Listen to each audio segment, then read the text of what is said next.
오늘은 석유 한 방울 안 나오는 주제에 뭔 이름을 그렇게 지어서 사람 헷갈리게 만드는 동네, 수도권 1기 신도시 5개 중에 뭐 하나 딱히 내세울 것 없는 처지였음에도 불구하고 그래도 산본 신도시 덕분에 꼴찌를 면했다며 안도의 한숨을 쉬는 그 순간 이미 다 낡아 썩어버린 아파트 외벽 콘크리트가 살랑거리는 바람에 가루를 흩날리고 있는 부천 중동 신도시를 다녀왔습니다. 서울 집값이 미쳐 날뛴다고 떠들어대며 덩달아 미쳐 날뛰는 각종 떴다방 대변인 부동산 유튜브 채널, 그리고 언론사들의 농간질 덕분에 부동산 경기 반등을 위한 매크로 변수가 전혀 개선되지 않았음에도 불구하고 부동산 거래량이 증가세를 보이고 있다는 기사가 연일 튀어나오고 있는데요. 이미 셀 수도 없이 많이 태어난 영끌족들은 여기저기 엉덩이를 맞대고 붙어다니며 도시 미관을 해치는 러브버그처럼 개체수를 늘린 상황입니다. 그런데 거기다 대고 북치고 장구치고 쿵짝쿵짝 장단 맞추며 집값 급등 분위기를 조장하는 한심한 꼬락서니가 마치 2020년을 보는 것 같은 느낌입니다. 하지만 그때와 명확하게 다른 점은 무리해서 비싼 돈 주고 아파트 살 사람들은 이미 다 샀다는 사실입니다. 얼마나 더 많은 영끌 매수자를 쥐어짜낼 수 있을지 예의주시해야 하겠습니다. 서울에서 억지 수요를 짜내기 쉽지 않은 상황에서 북한 오물풍선과 함께 풍선 효과라는 단어까지 뉴스 기사에서 자취를 감추고 있습니다.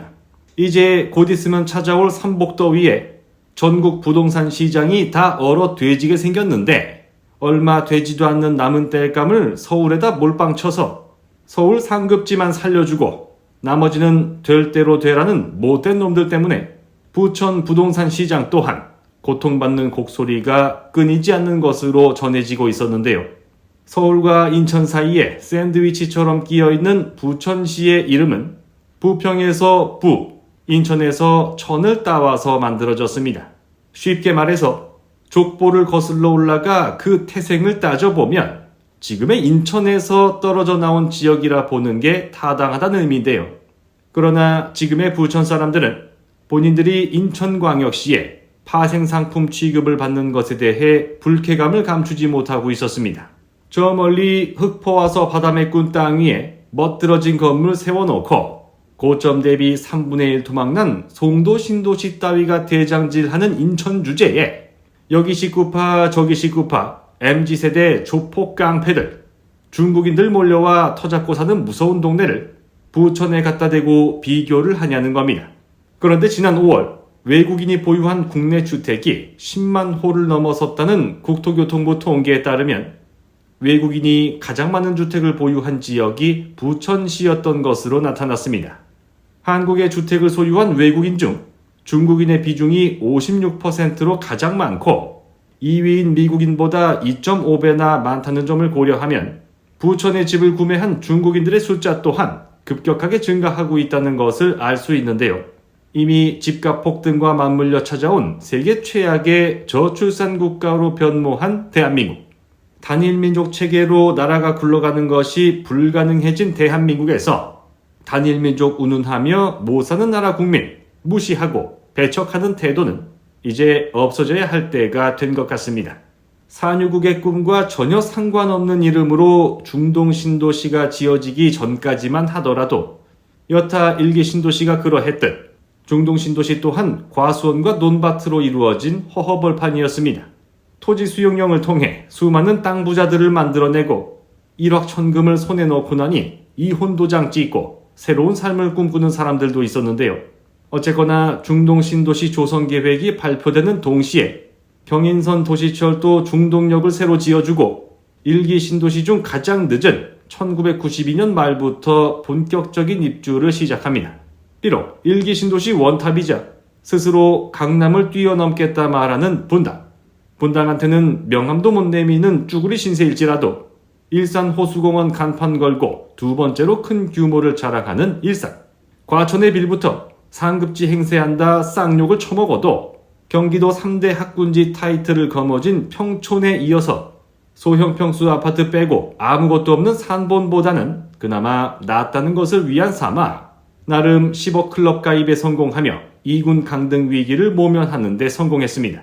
그런데 지금 여러분들께서 이 영상을 보시면서 이제껏 봐왔던 다른 도시들과 아주 커다란 차이점 하나가 있다는 사실을 눈치채셨습니까? 그 결정적인 차이점 하나로 인해서 저희 제작진 회의 결과 5개 일기 신도시 중 가장 살기 싫은 동네 1위로 선정됐는데요. 그것은 바로 녹지가 너무나도 부족하다는 것입니다.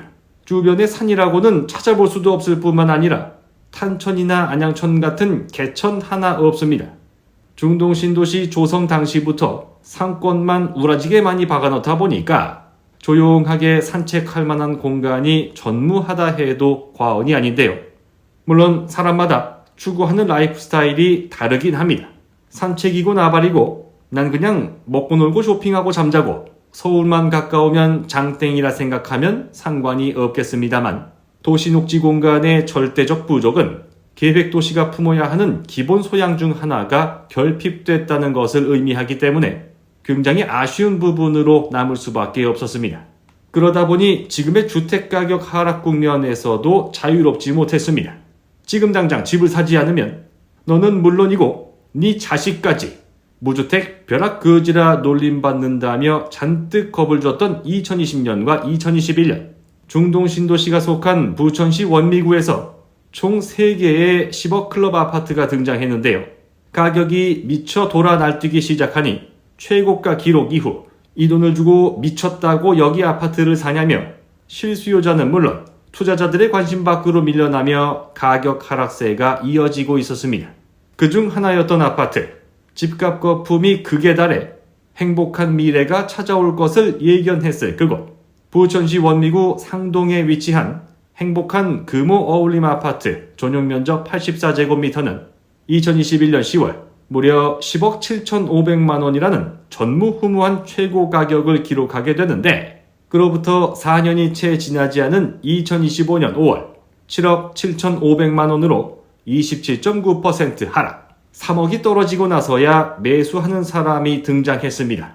대략 1년에 G80 한 대가 허공으로 사라지며 더 이상 행복하지 않은 아파트가 되고야 말았는데요. 그 밖에도 재건축 과정에서 5억 뇌물받아 처먹은 게 들통나서 조합장이 구속된 것으로 유명했던 중동 주공 아파트를 일찌감치 재건축하며 탄생한 중동 팰리스 카운티는 2021년 10월 9억 500만 원에서 2025년 5월 6억 3,400만 원으로 29.9% 하락한 것으로 밝혀졌습니다. 말이 나와서 말인데 여기는 뒷돈 받아 처먹은 조합장과 경찰과의 유착관계가 탄로나며 충격을 줬던 곳입니다. 1986년 여성 피의자를 성고문해 세간에 충격을 주었던 부천경찰서 성고문 사건이 벌어진 곳이다 보니 부천시는 참으로 많은 생각이 들게 하는 지역이란 걸 새삼 깨닫게 되는데요. 대체 누굽니까?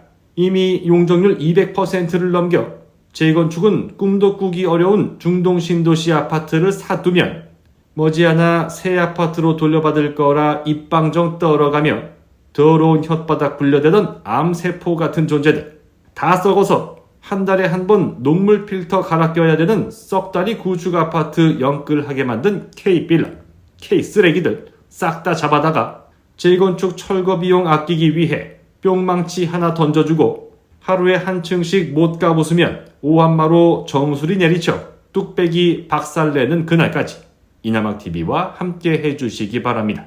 다음 영상으로 돌아오겠습니다. 이러니 나라가 망하지.